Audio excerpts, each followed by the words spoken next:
Mate, must be pretty happy. Yeah, good start. After sort of either missed the cut or ran top 10 here, so it's got to go either way, doesn't it? Now I'm bound to make a top 10, but yeah, after struggling last year, it was good to start the way I have, and especially I haven't played a lot of golf lately, so yeah, real good numbers. Where were you most happy with your game at the moment?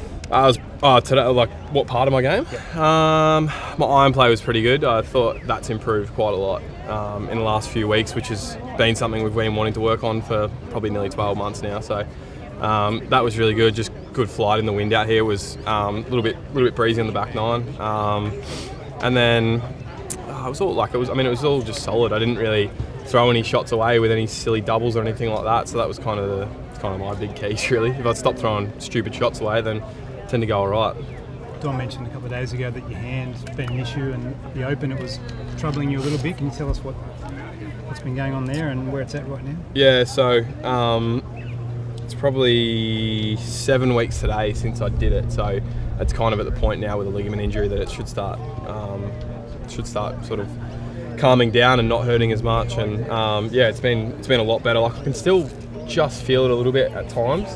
There was one shot into the 8th today that I felt it a bit and it was a bit sore, but I think the biggest thing, like at the Open, I was kind of flinching and trying to not hurt my hand, whereas I'm not really doing that now. I'm happy to, whether it's like a wedge that you've got to take a pretty steep divot with, I'm actually okay with doing that, whereas I wasn't 2 weeks ago. So yeah, hand's really good. Can't complain there, so it's good to be healthy again and able to play. Eagle at 3?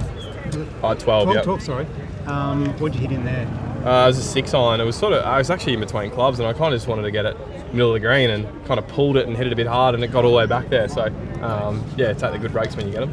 When you get momentum like that early and then you drop a couple after it, how do you sort of get yourself back on track? Was it those couple of holes after, did it set you back at all, or did you sort of recalibrate pretty quickly? It's actually an interesting day. Like usually I kind of set little targets for myself to get through, get to numbers wise, but I really didn't today. I kind of just let everything go and just enjoyed being out there.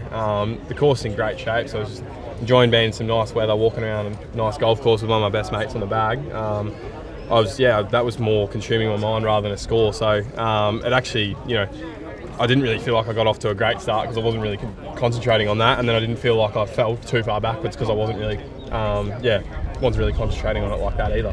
You said the Greg Norman medal the other night. Lucas had a rough year in Europe this year. What have you learnt from that that's going to help you?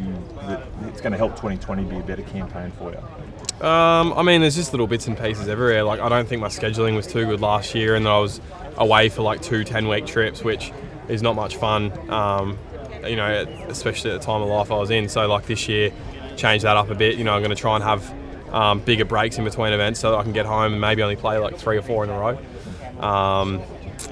Just little stuff like trying to enjoy being out there and trying to get the balance right between going out and maybe having a few drinks one night and then obviously concentrating, whether it be the next day or the next week, and getting back onto the focus of golf. You can't just be golf 24/7. You've actually got to concentrate when you need to, and you've got to switch off when you need to. And that's probably the big takeaways for me. You mentioned your mate on the bag because Dom's been doing a bit of caddying for you this year, but tell us who's on your bag this week? And so Marcus. Is he a chance of keeping the gig long term? No, actually, I just hired someone for next year Friday last week, but he couldn't make it this week, so it's kind of just a fill-in for the week. But Marcus caddied for me when I finished 11th in the Aussie Masters in 2014, so we've got some good chemistry there. We've had some good results together before, so and he's, for just a mate carrying the bag, he's doing a great job.